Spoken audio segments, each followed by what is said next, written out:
This is Amy Poehler. My new movie, Disney and Pixar's Inside Out 2, is coming to theaters June 14th, and it's making me feel joy and sadness and anger, definitely some disgust, and I think a little fear. But I'm also feeling these new emotions like anxiety, embarrassment, envy, and ennui. It's what you call the boredom. Okay, that one was weird. It's gonna be the feel everything movie of the summer. Disney and Pixar's Inside Out 2, rated PG, parental guidance suggested. Only in theaters June 14th. Get tickets now.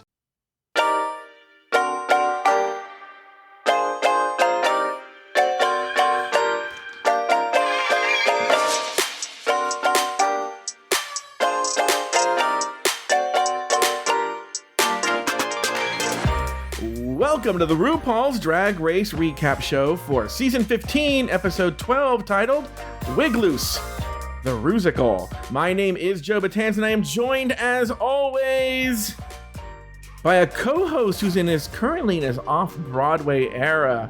From the podcast Breaking Down Bad Books, please say... Girl, no. Where's Zac Efron? Okay. To Nathan Patrick Brown. Hi, Joe. I actually see myself as heaven, just to put that out there.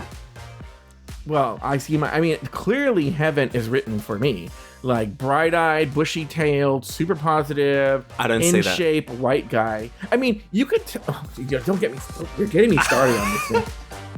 How are you, Nathan? Everything going well? I kept asking like I was going to introduce another co-host, but this is it. It's just us girls, baby. It's just between us girls. Just family. Today it's just family. Yeah. How are you, Nathan? Doing great, thanks. I don't know why I'm asking you this, since right now we just recorded a 20-minute show called Just Between Us Girls that we recorded right over there on Patreon. I was going to write a whole new Patreon plug, but I was like, as we know, as you found out why Just Between Us Girls, did not happen. Oh, yeah. All right. I had to put my makeup on in Just Between Us Girls. Wow. All right. Hey there, RuPaul's Drag Race fans. This is Joe Betance, your favorite host of the RuPaul's Drag Race Recap Podcast. If you're a die-hard fan like me, then you'll definitely want to join our Patreon community. As a member, you'll get early access to our episodes, so you can be the first to hear all of the latest Drag Race news and gossip. Our Patreon episodes are also longer, so you'll get even more in-depth analysis and discussion. But wait!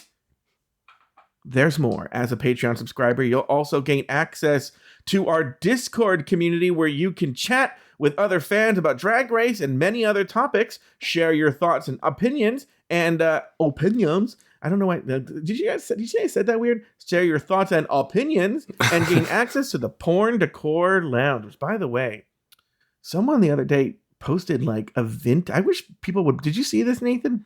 I didn't click the link. Porn.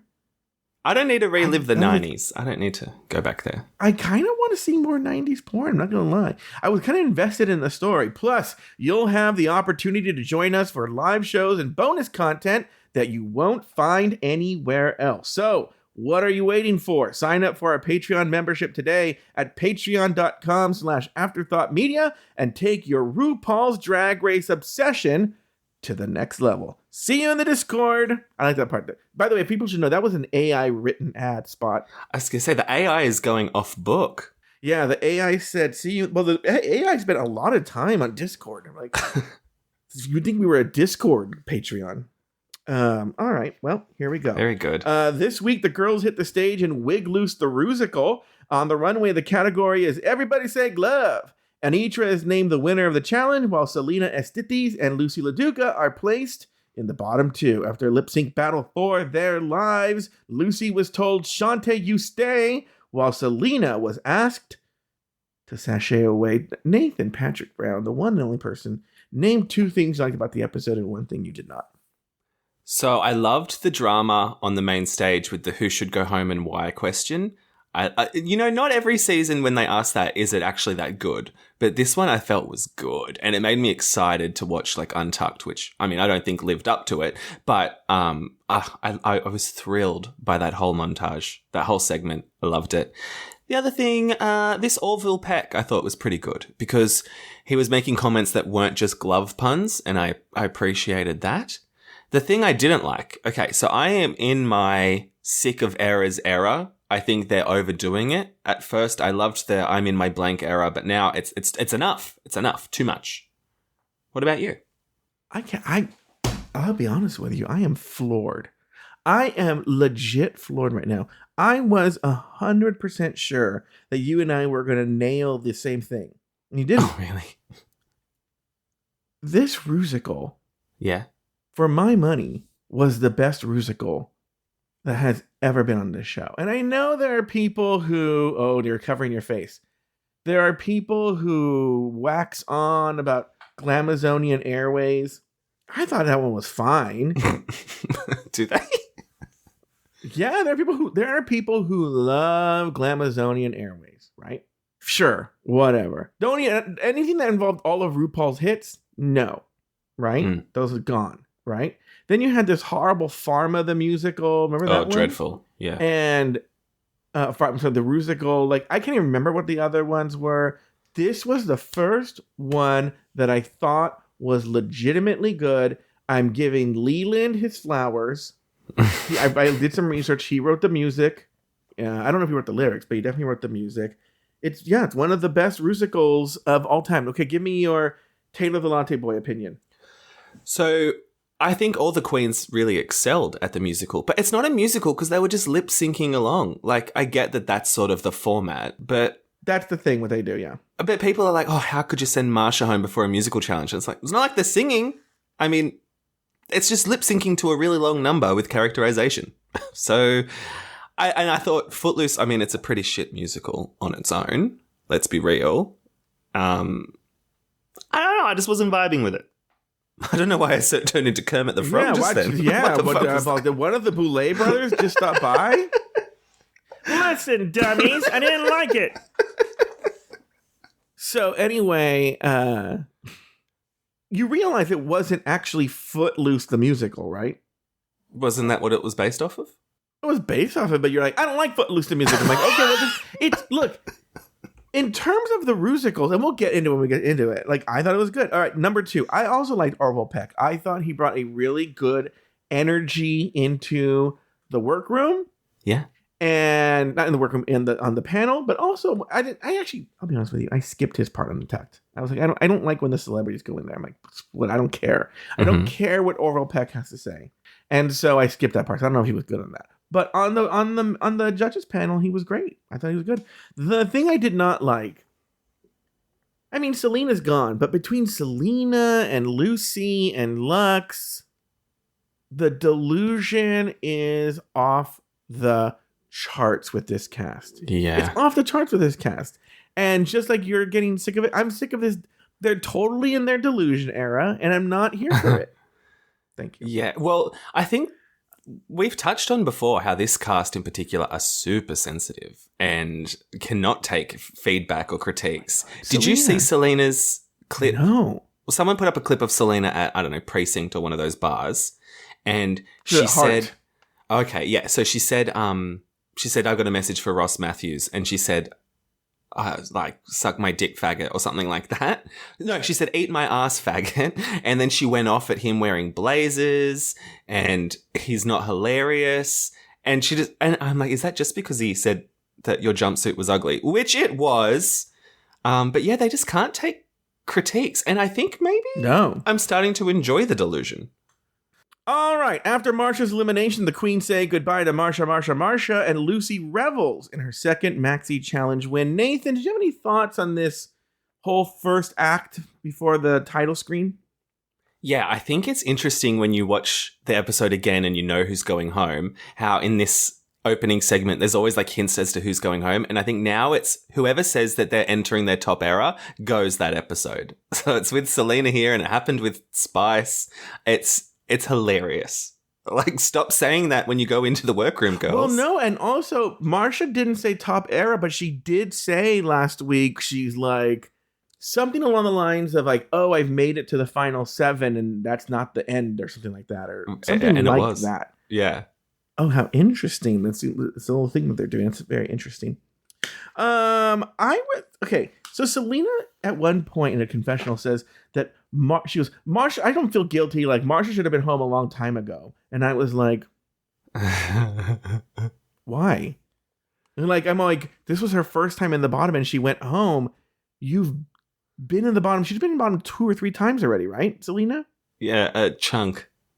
Yeah, a big, and like, but again, going with the delusion, they think Selena legitimately said, like, I don't know why she thinks this should have gone to me and Mistress. We were the ones who won, right? And I was like, no, it wasn't good. So she's delusional. I don't know why she thought Marsha should have been gone home. And I'm not even a Marsha fan, but I'm just like, Selena, like your time is up. Like, we already all knew she was going before the episode aired. Everyone like, it's Selena's time to go. Yeah, exactly. Right. Also, remember the part is I love this part where they're doing that era joke that you love so much. And Lucy says something to the effect of like, "Oh, I'm entering my, rotted bitch era," and I was like, "Ah ha ha ha ha." And Lucy needs to say, she like grabbed, I think, Mistress or like somebody says like, "No, I was just kidding. I'm really entering my top era." And I'm like, what is wrong with her? She's so annoying. Like, oh no, she said, I'm entering my winning era. Like, what is wrong with her? Like, what do you think it is? And you know what? On Reddit, I've seen a lot of people come and support her. I have my theories on that, but they're like very supportive of Lucy. I think that everyone's bullying her, and that if anybody else acted this way, that they wouldn't be. I'm like, like Lux is in the same circle, but Lux doesn't do the first. I don't know. It's like there's something kind of scary extra about Lucy. 100%. And I just, what I think it is, that Let Loose song, it's sort of having a moment at the moment. But like, it's a TikTok sound, but that's not the sound that she produced on stage. It's the remastered version that's going viral. And so it's just like, do you forget that she flopped in that Let Loose? And I think it's like, we're all enjoying Let Loose because it was bad, not because it was good. It's funny that you say that. I was talking to my cousin today about it, because I don't know if you saw that, but Alaska did a whole production number singing Let Loose. And it was fantastic. Yeah. And my cousins asked, do you think Alaska's making fun of her? And I said, with the drag queens, when they do stuff like this, I don't know if it's necessarily making fun of. It's like, but Let Loose is it's camp, you know? It's camp. It's high art in the fact of like, there's a Susan Sontag essay. It's very famous. I think it's called On Camp, right? Right.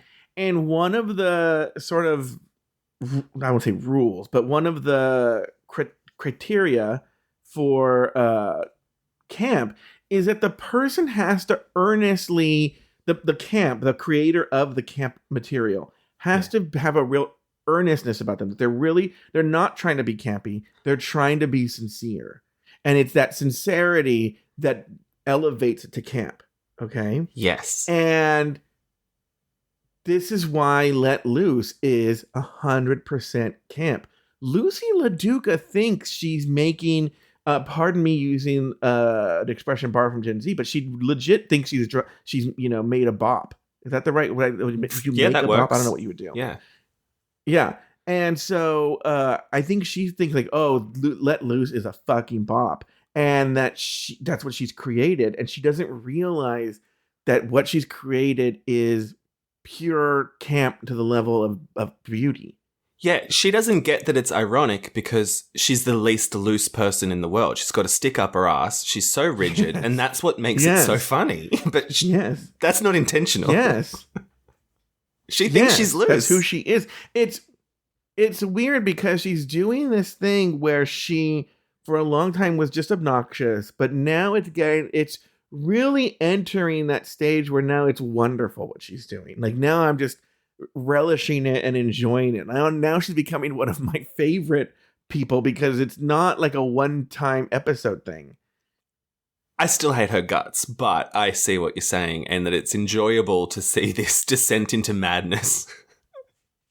Yeah, it's one of these things, Roxy was bullying Jinx late in the season, like one of the last episodes. But it's one of these things where I think that if she did it early on and just didn't stop, like at a certain point, you would just think it's hilarious. Right. But so it's the same thing here, it's this thing where like she is so earnest in what she believes, and we're going to hear in the clip I pulled today. Yeah. So Let Loose has become this camp. I've only seen two things. I've seen Alaska, and I think it's Aquaria. Is that Aquaria lip syncing to it? And walking through the hallway with a bunch of other drag queens? I think it was Jasmine Kennedy, and I've seen Nina West. Oh, was it Jasmine do it. Kennedy? Okay. They're all doing really? it. They're all letting loose. And like all the memes, like that one where Aja jumped off the box and Milk's like, is she gonna let loose from there? Like, it's just, I've been saying that to myself, just walking around the house. I'm like, is she gonna let loose from there? It's a meme. All right. The next day, RuPaul enters the workroom to announce this week's Maxi Challenge, Wigloose the Rusical. The queens will cast a production themselves, and the roles are as follows. There's Heaven Bacon, a teenage drag queen, Mama Bacon, his mom, preacher teacher, who's like the John Lithgow preacher character, Carl, the husband, and then Christian and Tuck, their kids in the town. In the workroom, the queens read the script, listen to the Rusical, and lay claim to their roles. Mistress snags preacher teacher, Anitra claims Mama Bacon, Sasha grabs Carl, and Selena chooses Tuck. Meanwhile, Lux and Lucy duke it out for the lead role of Heaven Bacon. In the end, Lux folds and gives Heaven Bacon to Lucy. I pulled the clip, Nathan, but before we get to the clip, did you have any big thoughts on the workroom, on everything there, and what happens when they're choosing the roles? I just think, like that. Yeah, Footloose is a stupid musical. Like a town where they ban dancing, ridiculous. And now a town where they ban drag, like that's never going to happen. And it's stupid. Yeah. So what happened for people who missed it is then they started to choose roles. And early on, there's people, I want this, I want that, they get it. And then there becomes a showdown between Lux and Lucy. They both are vying for the lead role. And so what we're going to hear now is that argument. And we're going to stop every so often. We're going to analyze it. But all right, so we're going to start playing that right now. And let's go. I really connect with the character of Heaven Bacon. He is the lead. This is Lucy saying why she wants Heaven Bacon before they even get into it. She's just telling the producers a confessional. In the show, I want this role to show the judges that I can be really serious and that I am a star. So I pulled this clip because it's actually 2 minutes before the fight happens. But it was like, she literally says something that she contradicts herself. I don't know, pre-contradicts herself. Because later she says that's not why she wants the lead role. But she literally says here, I want this role because I want the judges to see I'm a star. Yeah. And I want and you'll hear, I pulled a lot of quotes where it's just like, and nobody, this is the thing, nobody does confessionals like this. Like, even Lux. Lux will say, I want this because I'm rad. She'll be self-aggrandizing. Yeah. But I don't hear anybody else saying, I need these girls to fucking give me the respect I deserve. Yeah. She's like Mommy Dearest. She's like there's a scene in Mommy Dearest where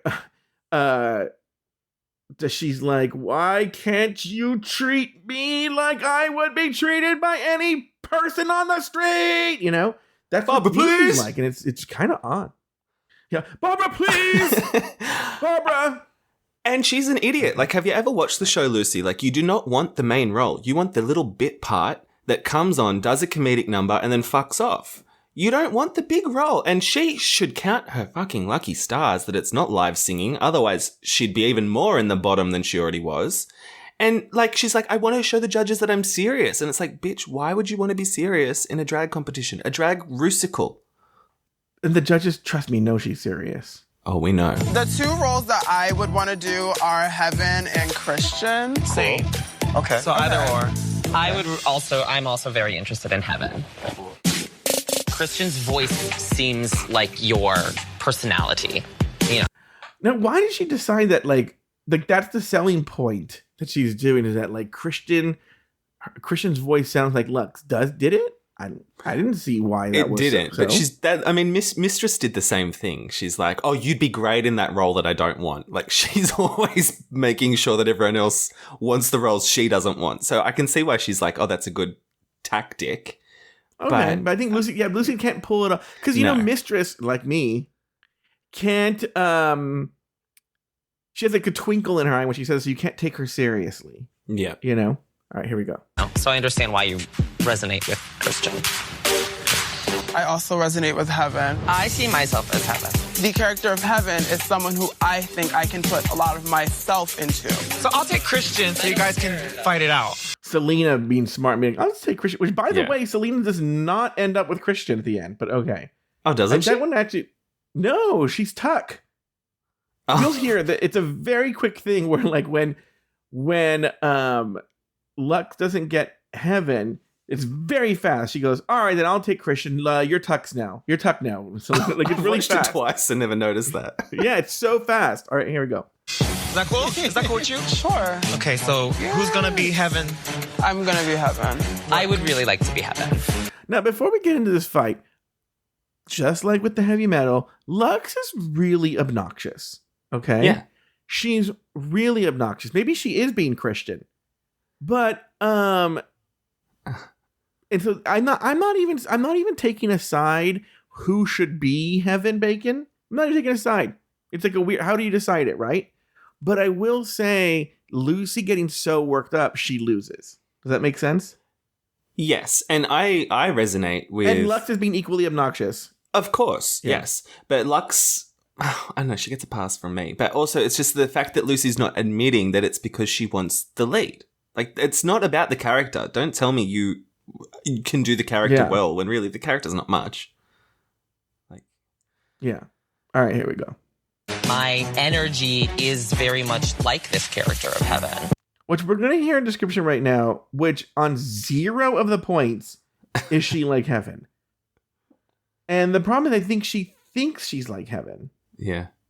I don't really see that. I don't see it for you.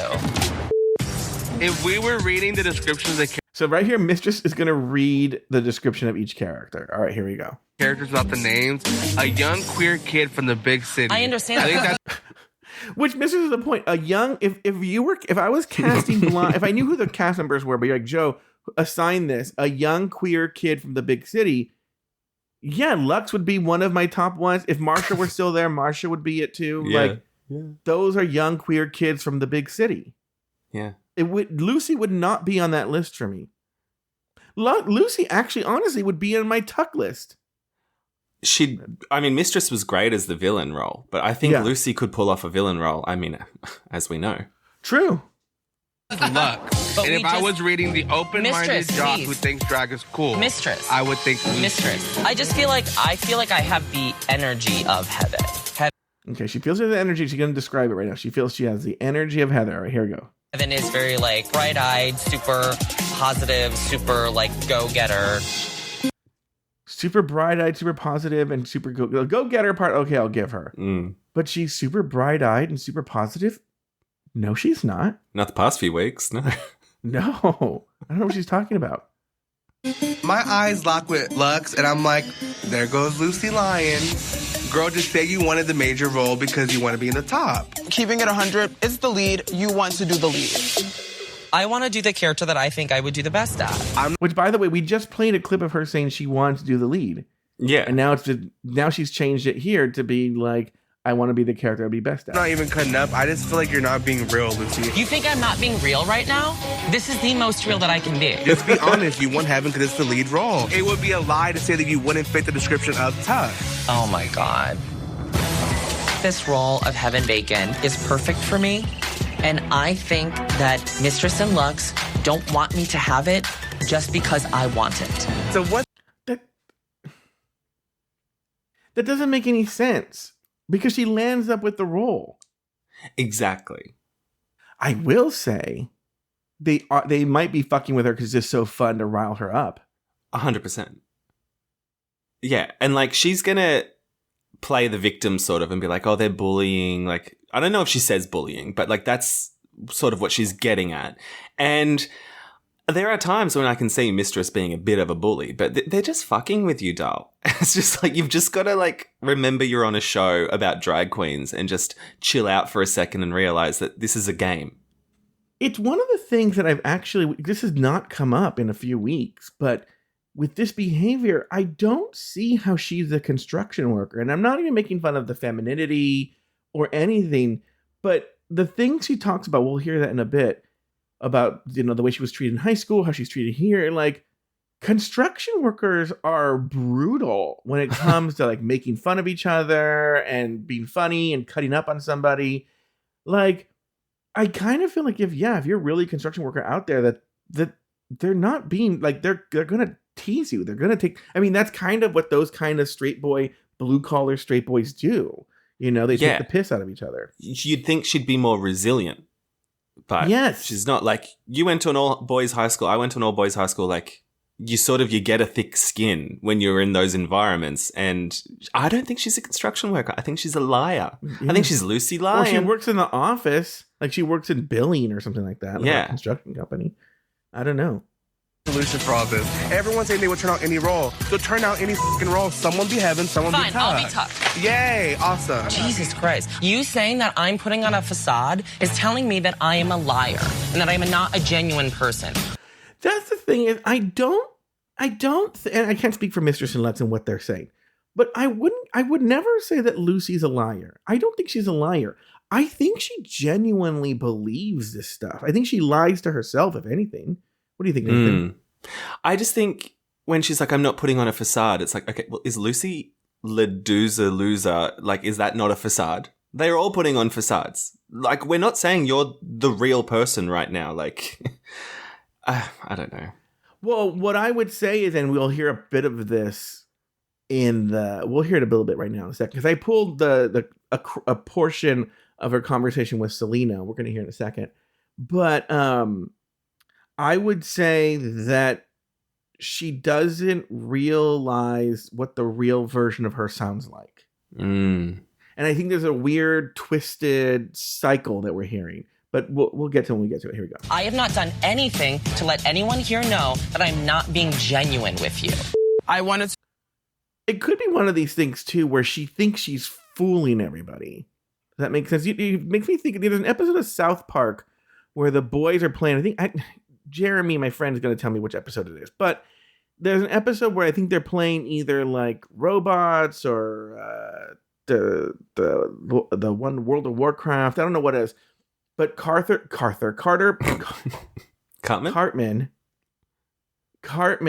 does something, like puts on an invisibility cloak or something like that. But he's actually naked. And so when he's in real life, he's walking around naked and everyone sees him naked. But he thinks in this make-believe world that he's invisible. And I think it's the same thing here, where she thinks she's this master manipulator, but everyone sees what she's doing, and then she gets frustrated when they do. But you would, and then I think a person who was more cognizant would think, well, that's not working. But then she somehow forgets and think that it still works. It's very, very weird. She's a fascinating person. All right, here we go. To do heaven because I wanted to do heaven, but I will let you have heaven. I personally don't need to be the lead because I know I can shine in anything. I would do Christian, you can do Tuck, if that's okay. That'd be a cute duo. Perfect. These are the girls. Okay, so we can stop there. That's the end of that for now. But and maybe Lux lured Lucy right into her trap. Maybe she really didn't care that much about whether she was heaven or Christian, but just lured Lucy right where she wanted to make her look like a fool. I've said this on Bring It to the Runway. I'll say it here. I think Lux is the show personified. This is the show. It's as if the show were playing the game itself. You know? And like an AI, if they let an AI version of the show create a character and the show was playing, it would be Lux. And I think this is exactly it. She's like a producer and the game and everything all rolled in one. She's able to see what to do to get Lucy going. Yeah. And made great television. She probably did not even care whether she was Christian or and she set herself up perfectly, because now she's like, oh, I'm going to shine no matter what role. So I was like, I don't think she even really cared to begin with. And like the role she got and the role of Heaven, they get the exact same amount of screen time and the exact same like solo bit. Like, it's not really a lead. Yeah, and I don't know if I'll bring this up later, but I'll say it now because I might forget, is Michelle actually makes a very good point during the deliberations when she said that like Lucy really stood out when she was a boy, but when she was in drag, totally fade in the background. And on a second viewing again, you get that. Like there's something when she was in drag, like it was hard to keep track of her. Your eyes were more on like Anitra and Sasha and Christian and Tuck, Selena and Lux, but not on. She totally fades into the background when she's in drag. All right, well, why don't we do this? We're gonna take a break right now, but I have my little YouTube plug. It's right here. Hello, Drag Race fans. It's me, Joe Betance. If you love our RuPaul's Drag Race Recap podcast, you'll want to check out our YouTube channel, where you'll get all the latest live recordings of our show, as well as access to past live recordings. It's the perfect place to relive all the drama, comedy, and fabulousness of Drag Race, and get the inside scoop from your favorite hosts. And the best way to make sure you never miss a live recording, simply subscribe to our channel at youtube.com/dragracerecap, and you'll be notified every time we go live. So join the party and let's recap Drag Race together.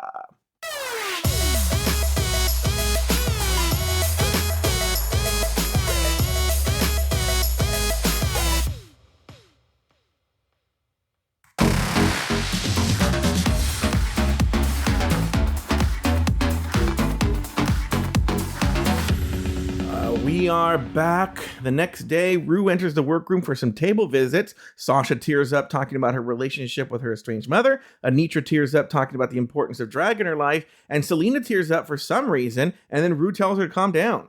Meanwhile, Lucy apologizes to Selena about the ugly fight with Lux and tears up talking about how Mistress and Lux's behavior brings back traumatic high school memories. Lots going on during this table visit, Nathan. Any big thoughts here?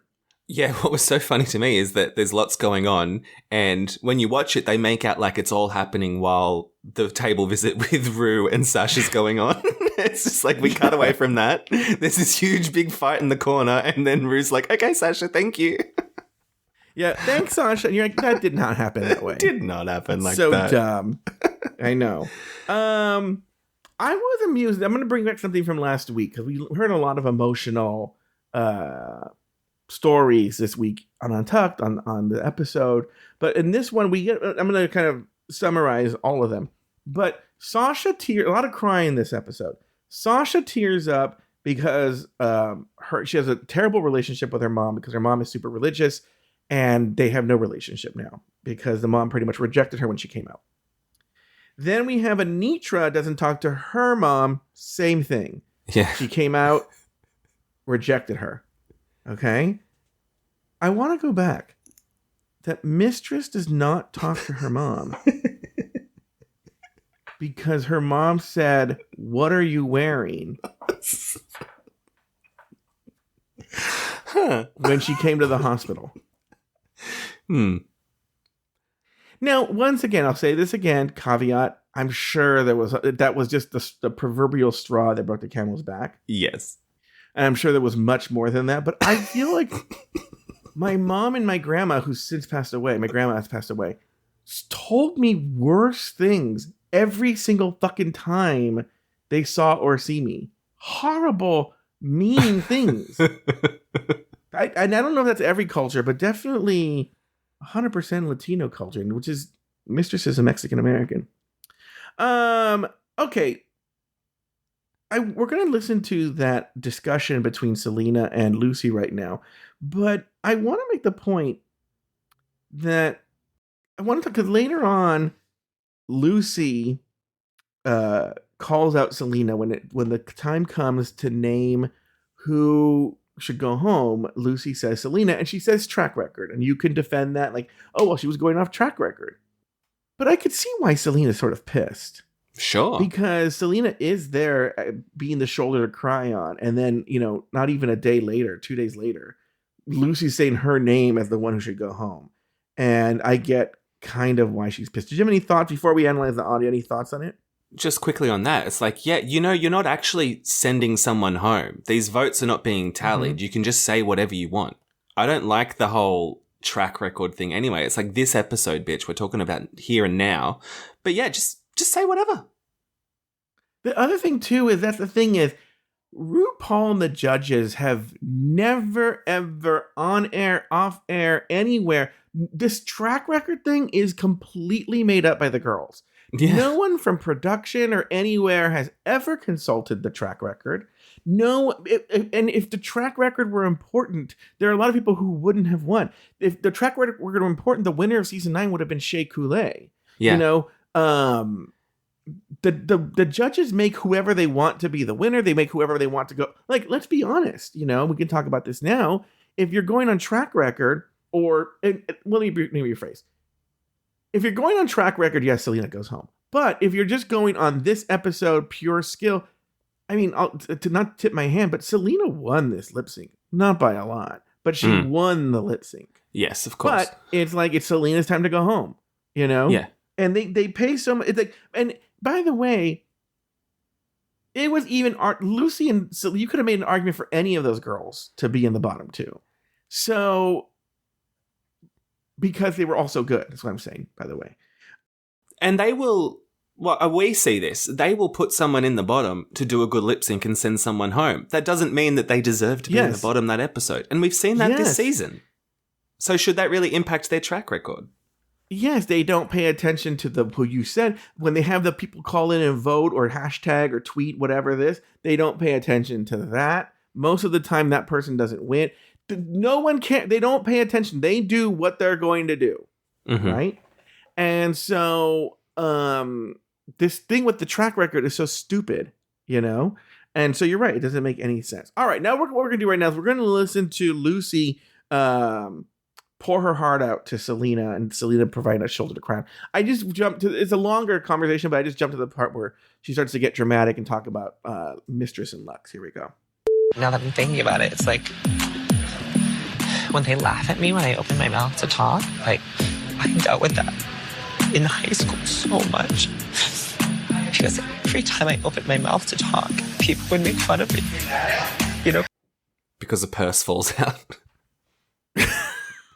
That's part of it. That is part of it. But also because I think she behaved the same way in high school. I think that this grasping, way high overachiever thing was even in high school. And I think it's funny that they're all friends. Like, isn't she friends with like Jan? There's like a whole crew, Jan, Rose, Alexis, Michelle. And like, if I'm production, I'm like, I would go to them like, do you guys have more friends? Because your friends make amazing reality television show contestants because they're all super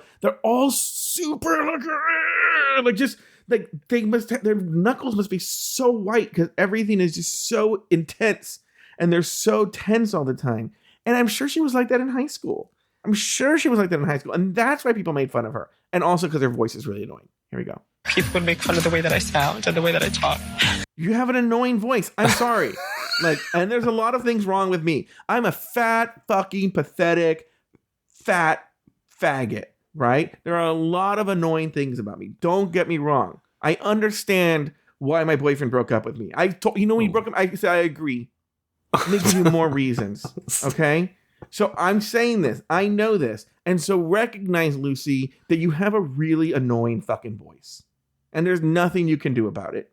Okay? Accept it. Thank you.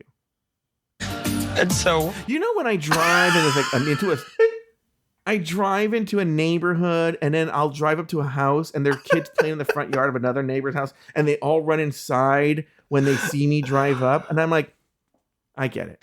I understand. Yeah. I look like someone that would kidnap the kids and murder them and molest them. And I don't know in which order. Okay.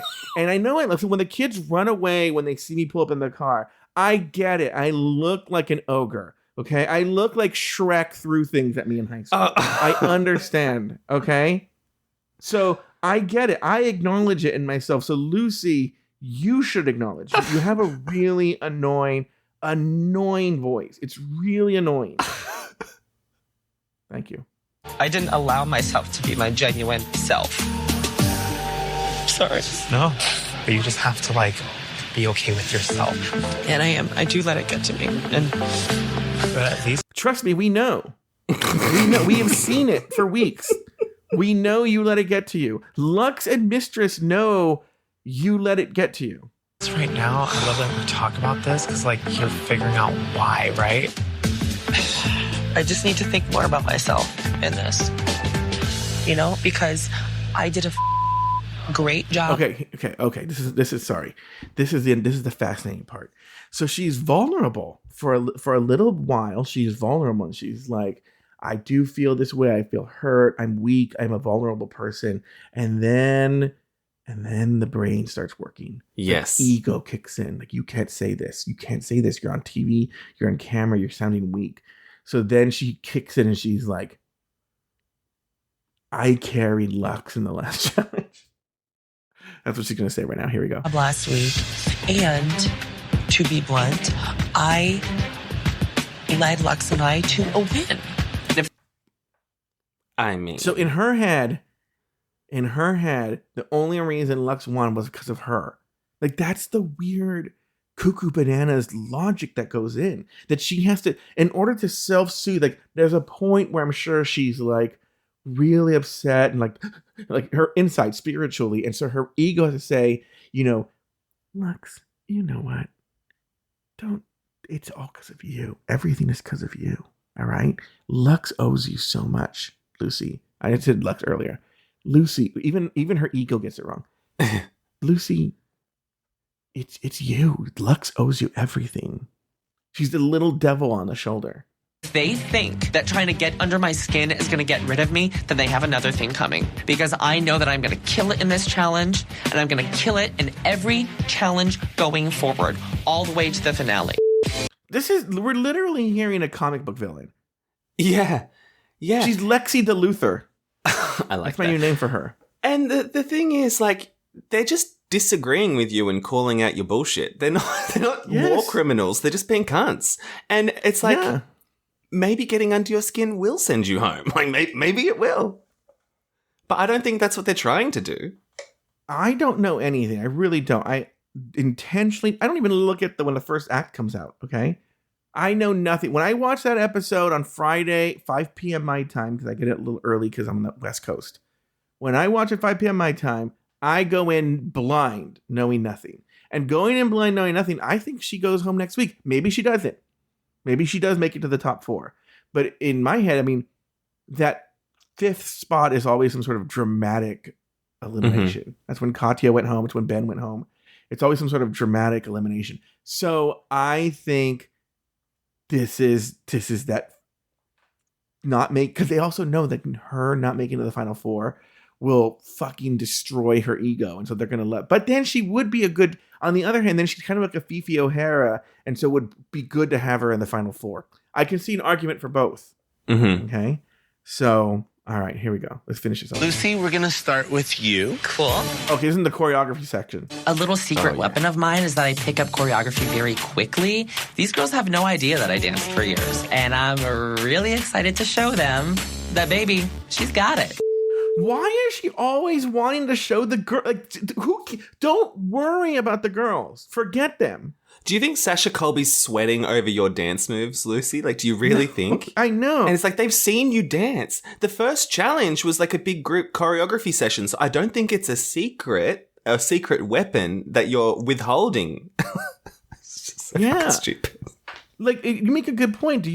Does Lucy think that Sasha goes into the confessional and is like, I really hope that those girls recognize who I am? So, I don't know. It's very, very strange. And the dancing's just a step touch. Like, it's not, it wasn't complicated dancing. They act like they're doing a Fosse show live, you know? All right. The Maxi Challenge rehearsal. Miguel Zarate joins the girls on the main stage for choreo rehearsal. Lucy's movements are stilted. Anitra struggles to nail her steps. Selena gets stuck with country choreo again. And Mistress shows an unusual lack of confidence. Any thoughts on this rehearsal here, Nathan? Selena. Okay. We sort of skipped over it, but her table visit thing with Rue was interesting when she was trying to come up with storylines and Rue was just like, no, that's not real, which I thought was hilarious. And you see it here with her trying to like do a storyline being like, oh my God, my character's country. What? That's crazy. And it's like, I thought it was in the script and you've heard the music and you've seen Footloose before. So I don't know why it's a shock. Yeah, and the character was chosen for her, but it's the Sean Penn's brother is that guy, whatever his, I can't remember, Chris Penn. Chris Penn is the country guy with the cowboy hat and everything. Oh, right, yeah. So I think she's scrambling the character exists in the movie. Yeah, she's scrambling for a bit of storyline, trying to keep in the competition, perhaps. And I just want to say this, I'm not going to dwell on this. I love how professional Miguel Zarate is. He's not going on the fucking confessionals and talking shit behind their back like a mean fucking bitch. He's not making shady ass comments to them. How they need to, if they want to do this, they need to really want it. He's not, hiring dancers and not paying them. He's not moving into houses and then claiming they're his houses and then not paying the rent. He's not going on a horrible show on MTV called The Real Friends of WeHo. He's not doing that. He's not being mean to homeless people inside of a laundromat. He's just not doing any of that. He goes there. He does a very good job. He does the job. Bravo. He and Jamal Sims. What professional people. Any other thoughts here on the rehearsal there, Nathan? Yeah, I think Mistress was just like, this is a faked filmed choreography session. I'm going to save all my energy for tonight when we're doing the real choreography that's not filmed. She's like, fuck this. I'm not going to look like a fool in front of the cameras. She's so smart. It's funny. It's a weird thing. They were kind of being like, oh my God, she asked the choreographer to go slower. I'm like, I know. Yeah, she's not a professional dancer. What is she supposed to do? She's like, yeah, I can't go that fast. You just slow it down. They're like, oh my God, can you believe that she did that? Like, yeah, it wasn't that shocking. Yeah. She did call him a bitch. She go, bitch. She did say, bitch, I can't do that. All right, it's Elimination Day and the girls get ready for the Rusical. Mistress Shades, Lucy, and the queens discuss the backlash against drag in our current culture. Nathan Patrick Brown, any thoughts on this Elimination Day? Okay, well, do you want to talk about the whole drag and like drag story time being whatever and Tennessee? We can talk about it. We're going to definitely talk about it on Bring It to the Runway. Oh, okay. After the runway part, we're going to talk about it. But I do want to, so I'll save my thoughts for that, but I do want to hear your thoughts as a non-American. Okay, this is going to sound controversial. And are they going to be about how we're cunts and stuff like that? No, I'm just going to say, like, if I had kids, I don't know if I'd really want Lucy telling them a story. Oh, you're going to get me started on a ramp. Go ahead. That's all. No, I mean, yeah, it's very timely. How about we just say that and leave it for Bring It to the Runway? It was amazing how timely it was. That was phenomenal because it wasn't even as big of a deal that it was starting. The bubbles were there, the little like of it happening, but the fact that it was timed, that this is like the height of it. It's a full boil right now. It's crazy. I've said, I don't know if I've talked about this on the show. I don't know if I've talked about this on Patreon, but I know I've talked about it in private. But I'm gonna say a controversial statement. But let me finish. I agree with the basic statement that drag queens should not be reading stories to fucking kids. But it has nothing to do, right? It has nothing to do with why the conservatives don't. I just do not like, this is very, very what you would call the ivory tower liberal does, is they do the same thing to gay people that the right does, but they do it in a different way. They do it with love. And what I mean is they're like, oh, aren't drag queens great? And then they say, what they do is then they don't know what kind of box to put them in. So they turn them into clowns. Yeah. All right. And so to me, the reason I don't think drag queens should be reading to kids is because and I know RuPaul agrees with me, but she's not going to say shit. I see drag as subversion. I see drag as a subversive art form that's meant to like really hold a mirror up to society's face and parody it and make it almost ashamed of itself. So like they should be able to say shit, fuck. If a drag queen wants to fist another drag queen on the stage, do it. Drag queens are not meant for children. Now, by the way, there could be a subset of drag queens who do want to read books for children, and by all means, go ahead and do that. Yeah, the boring but ones. I don't think, the Nina West, Yeah. But like, and what they're doing is they are essentially clowns. They are being clowns, right? Let me put it to you this way. So, I am a practitioner of the art of prestidigitation. Okay? What'd you just call me? If you will. Yeah. A faggot. And sleight of hand. Okay? And it's what I do, what I used to do at least, is a skill set that requires a lot of work and a lot of energy. If you want, I don't do it anymore. But also in terms of the kind of magic that I liked to do was I really like to do mentalism, okay? Which is fucking, if you ever see a mentalist, they're amazing, okay? But that's not magic for children. That is magic definitely for adults, and I would even say not for stupid adults, okay? It takes a level of intelligence to understand it, and it takes a level of intelligence to even perform it. It's a whole different thing. But when someone learns that you're a magician or that I'm a member of the Magic Castle, they immediately think I do kids shows. They think I want to perform for children. They think I don't ever want to see a fucking kid anywhere near me. I have nothing to say to them. I don't want, I think Trixie said something similar too, right? She goes, I don't even like fucking kids. Yeah. Not fucking kids, but I don't like kids, So like, it's the same thing here I don't think drag queens should be reading to children. I don't think there should be laws against it. And I don't think for the reasons they do. I just think we as gay people should be like, we don't put a fucking deal with kids. Yeah. And if you want to hire a clown and it's a guy dressed as the Sailor Moon, then go ahead. But I don't think that that's drag. I think that's clownistry, or I don't know what you'd call it, dress ups, art of clowning. Yeah. And that's its own art, but that's not what this is. Thank you for getting on this rant. I went to a drag story time once a couple of years ago, just because there was a lot of furor, and it was like at our local library, and people were trying to protest, and so I was like, I'll just go show my support, and I was bored out of my brain. But I thought it was really funny. Like we do need to remember that the people protesting this are fucking nutso.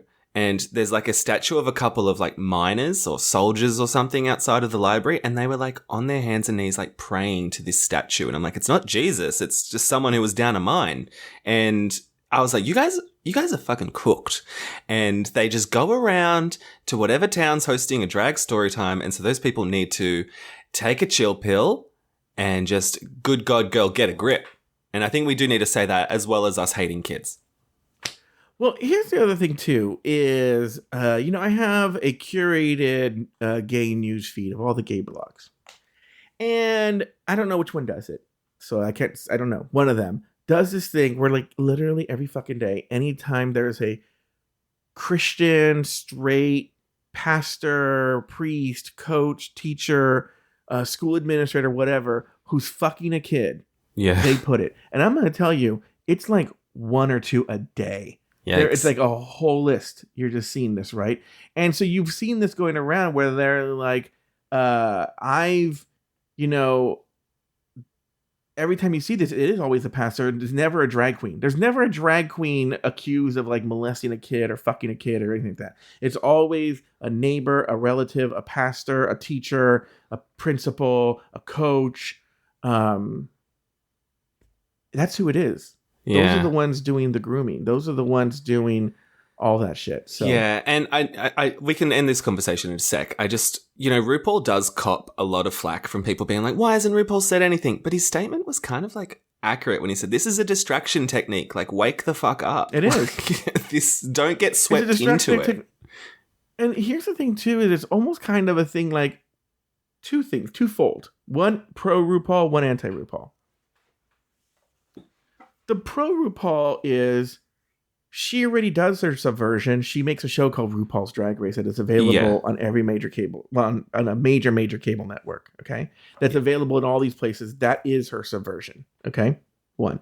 The anti-RuPaul thing is like, who gives a fuck what RuPaul thinks? RuPaul is not the president of gay people. I don't care what she thinks. In other words, I do. I mean, look, Billy Eichner says something and RuPaul says something. That's great. It helps the cause. But we don't need them. Do you think that these people who believe this, that they were like, fucking no drag queens can read to kids. And then RuPaul says something like, wait a minute. Right. RuPaul just said something. Stop it. No, they would expect RuPaul to not agree with them. So I don't know. What do they think? It's in the news. It's aware. People are aware. If my parents know about it, which they do, trust me, everybody knows about this thing. I just think redirect your outrage to RuPaul to the lawmakers. Like, I just do not see why Ru's got to be there at the forefront. It's like, fuck. This is a person who saw somebody drowning in the Hudson, picked up the phone to call 911, and then was like, you know what? I'm not going to do that. I'm just going to do thoughts and prayers. That's the person that you want to say something? I mean, I'm in my RuPaul defense era. Like, I'm sure someone else had already called about that drowning man in the Hudson. I'm kind of on her side. Well, I think that's what RuPaul says. It's exactly. really weird. All right. Wigloose, the Rusical. Any big thoughts in there? I thought it was fantastic. You know what? It wasn't terrible. It was good for what it was. I just didn't like the structure of the show. I didn't like the songs. How did you not think this was the greatest Rusical that they've done? I prefer Shade, the Rusical. I'd have to go back and watch it, but I remembered. If I don't remember it, I probably was like, ugh. And this one, I was like, this is the best Rusical that I've seen them do. Sure. Yeah, that was fine. I do prefer live singing because I like when some of them are terrible and we get we are the comedy queens, you know? Like, there's good humor in that. I thought, okay, so this poor Lucy, I really do hate her guts. But when she was dressed in boy drag, she looked so terrifying with that adult face on that human little boy body. Like, have you seen What We Do in the Shadows, the TV show? No, I've been meaning to see that. Should I watch that show?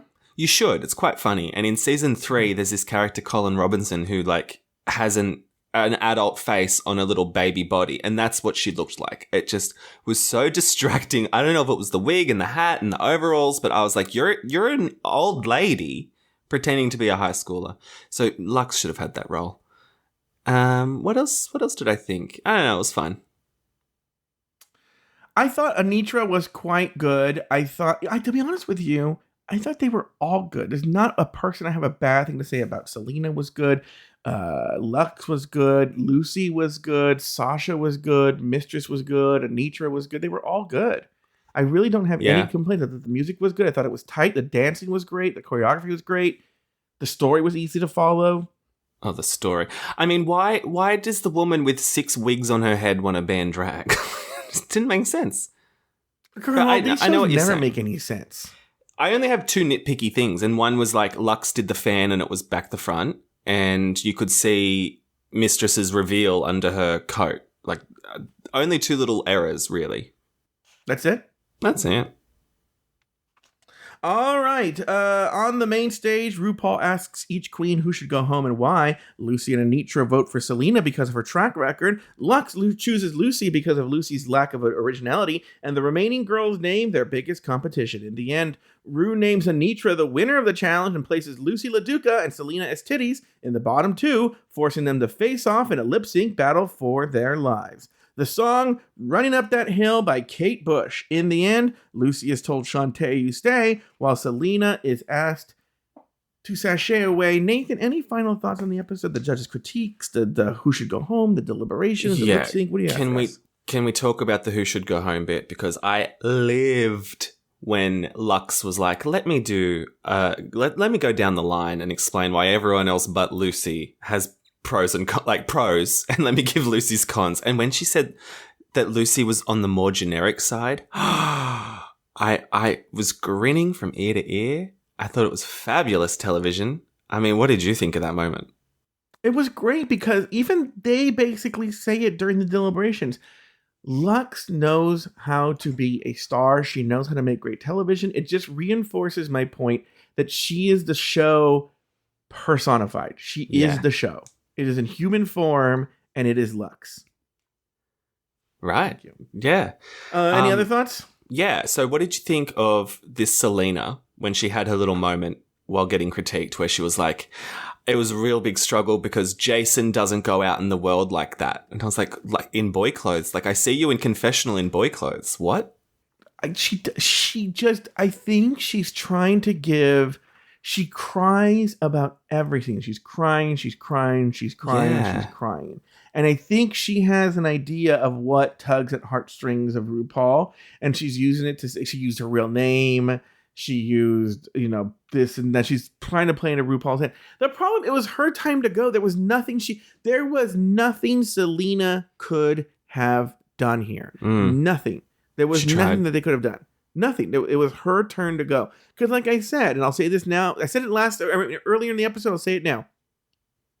She pretty much won this lip sync. It wasn't a great lip sync, but I think it's pretty obvious she won it. Mm-hmm. And Lucy, probably, if you're only judging the lip sync, that Lucy should have gone home. But it was predetermined. She was going home. I know. Yeah. I think the lip sync itself was pretty flat for me all up. Like, I think we can retire that song. Yeah. I'm pretty sick of the saturation of that song in the market. Like, it's got to end. And but there were some Stranger Things, right? I feel like I haven't heard. Yeah, yeah. And it was everywhere on TikTok, and it's like, let it rest back in the 80s.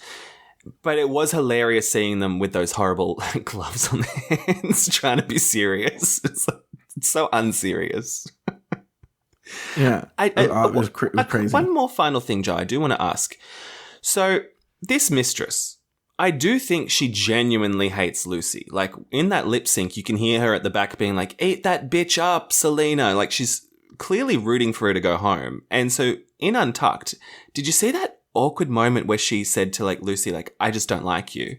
And then there was a beat and she was like, I'm just kidding. And Lucy's like, yeah, I know you like me. And I was like, I don't think she does. No, I don't think she does either. Do you think she genuinely hates Lucy as well as some people on this call?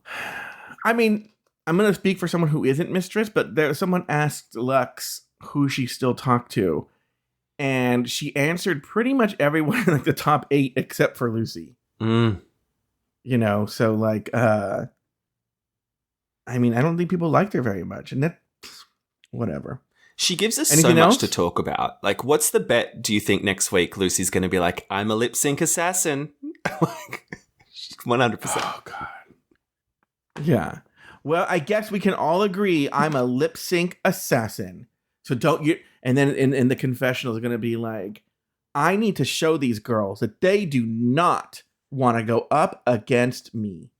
If you go up against me, it's a surefire way for you to go home. And then she does a point, and then she'll do this self-satisfied, like, she doesn't cross her arms. I don't think they can, but she'll do like as if she could cross her arms and go like.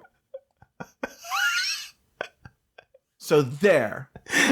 She does talk like that. Like, when she was presenting her outfit, she was like, come on, I have webbed fingers. Who else is doing that? And it's like, okay, 6 or 7 bitches on Dragula have done that. Like, just like, who's doing that? Okay, so there was a part where Orville Peck said that whatever somebody was wearing was wonderful. I think it was about Lux. Lux's outfit was wonderfully Daria. And RuPaul's like, ha ha ha, yeah. And I was like, bet a lot of money that RuPaul has no idea who Daria is. She's probably thinking, oh, was she on season 3? Yeah. Which one was Daria? Really did. I agree that Selena's look was kind of a stretch, but I think they were trying to find reasons to put Selena in the bottom because like Ross's look was like stupid. Unfortunately, the outfit didn't match the gloves or something. I'm like, that was crazy. We're being really nitpicky here. Maybe that's why she thought he was an asshole. Oh, just on the gloves. Like, okay, so she does the glove reveal at the end of the lip sync. Like, why would you not have taken those dumb things off earlier if she had gloves on underneath? I don't know. I don't know what her thing was with that. I don't know what are they forced to have the gloves because they wore them on the runway? I don't know. But as soon as the song starts, take those fucking things off. I don't know. Maybe they do need to have the All-Stars rules where you can get changed for the lip sync, because do you know how there was that conspiracy theory that Mistress was like, I'm in a ball gown, I can't dance if I'm in the bottom two, so they didn't put her in the bottom two. Oh, like, yeah. Did you hear all of that? Yeah, I heard about that. It is stupid. I mean, I think it's all bullshit. But it's like, just let them get changed. Yeah, I don't know why they can't. It's very strange. I don't know. Because in All-Stars they can. Here's the thing. So there's a thing online that I've seen that there are people who thought that Anitra only won because the producers are trying to give her sort of the gravitas, if you will, to be in the top 4. That she deserves to be there because now she has 2 wins and the other queens are going to be in the top 4, have 2 and 3 wins. You know? So that, and then including Lucy. So Lucy would have 3 wins. Everybody now, 2 wins. Everybody now who's left has 2 wins, right? So it's like, I think everybody. Oh wait, does Mistress have 2 wins? I'm not sure. I can only think of 1, but I don't know. Okay, so maybe Mistress only has 1 win, but they need to give Anitra sort of what they need to put her in the top 4. Do you kind of go with it? Because they said like Anitra's look was kind of very basic. It was what she always gives. She was fine in the Rusical. Like you could have made an argument for like a Mistress win or even a Lucy win. Yeah, I mean, they were all good in the musical, and they don't seem to care about the runways anymore in regards to the placements. So, does it matter? It doesn't really matter. Well, why don't we do this show?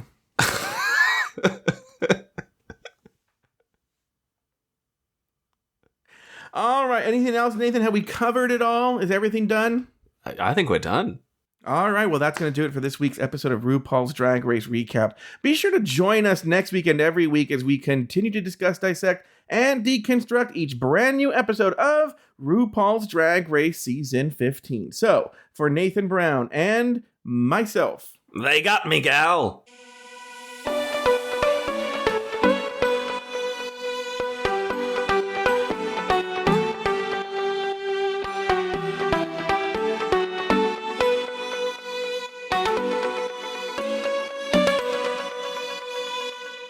Thank you for listening to Drag Race Recap. Have something to say? Leave us a voicemail at speakpipe.com/afterthoughtmedia. You can also email us at dragracerecap@afterthought.media. For more Drag Race and LGBTQ content, support us over at patreon.com/afterthoughtmedia. You can also watch video versions of the show and more over at youtube.com/dragracerecap. This podcast was produced by Luke Stamen and Zach Birch. Nathan Brown has 2 other podcasts. The first is Breaking Down Bad Books, and the other is Bravo, Bravo, Effing Bravo. You can find those podcasts wherever you get your podcasts. You can also follow Nathan Brown on Instagram at NathanBrown90. Follow Joe Betance on Instagram and TikTok at Joe Betance. Special thanks to these expensive tier Patreon supporters: Alex S., Anonymous, April Pacheco, Astute Girl, Brad Coley, Carter McKinnon, Corinna Williamson, Doofus Maximus, E. Smith, Elizabeth Timmer, Emma, Humble Pie, J. Thomas Plank, Jesse Harris, Kathy Zender, Lauren Eckert, Lucy Carrasco, Luke Stamen, Mike Yeager, Nikki Baker, Poppy Woods, Ricardo Herrera, Robert NYC, Robin Eganberger, Runner Brandon, Sarah Yu, Tom Bombs, Travi Cosmos, Troy Anderson, Zach Nelson. Drag Race Recap is an Afterthought Media podcast.